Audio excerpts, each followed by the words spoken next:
This morning when I looked at my blog, somebody had posted a comment that said they were very skeptical about Zero Limits, the book, and saying something as simple as, I love you, I'm sorry, please forgive me, and thank you. But they were laying in bed, and there was a lot of noise going outside, and they apparently were in an apartment, and it was very noisy outside with a party going on and so forth, and they decided they would just try it. And so they laid in bed saying, I'm sorry, please forgive me, thank you, and so forth. And they said almost instantly, the party stopped. The noise stopped, and she went to bed, and she went to sleep. I wanted to point out, first, the simplicity of this, and then second, something I think is very important. You're not doing the cleaning to get something. You're doing the cleaning to clean. You're not doing the cleaning to get a particular result, because if you're trying to get a particular result, you're still in the world of the data, of the ego, of intention, of trying to control everything from your little itsy-bitsy conscious mind. What you're trying to do is erase, constantly erasing, so that what you do receive is inspiration.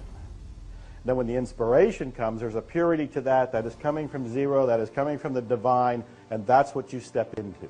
I keep referring back to this TV show thing, and I want you to realize that I'm not making it happen. I am not trying.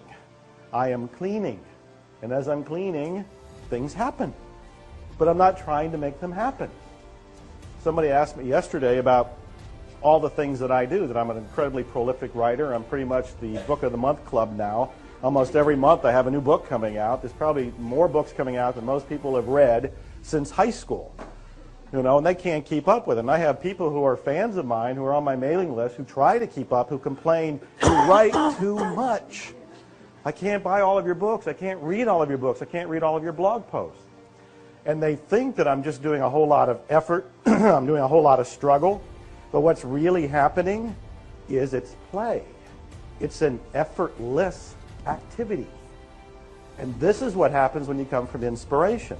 When you just keep cleaning and the divine says something like, write this book, Joe, or whatever it happens to be, it's easy for me to do it. Now, when you look at me doing it, it may seem like intense effort because you're trying to imagine what it would be like for you to do it. But when I do it, it's natural for me. It's much like you with your sonnet over there. I don't want to have to go and memorize it. I don't want to have to go and perform it. That's not my inspiration. It might be at one day. It might be at one point. As I keep cleaning, I might wake up one day and I'll have the inspiration to go pull something out of one of my favorite books and to memorize it and to actually turn it into a theatrical experience. But until that happens, it'll feel like work to me because it won't be natural. The cleaning was to be done so he or she would be okay with the moment. And out of that moment, he or she may have been inspired to do something else. Like because of the noise, get up and write a poetry, or to work out a business plan, or to go for a walk, or a run. I don't know. It could have been any number of things. So you're cleaning to clean.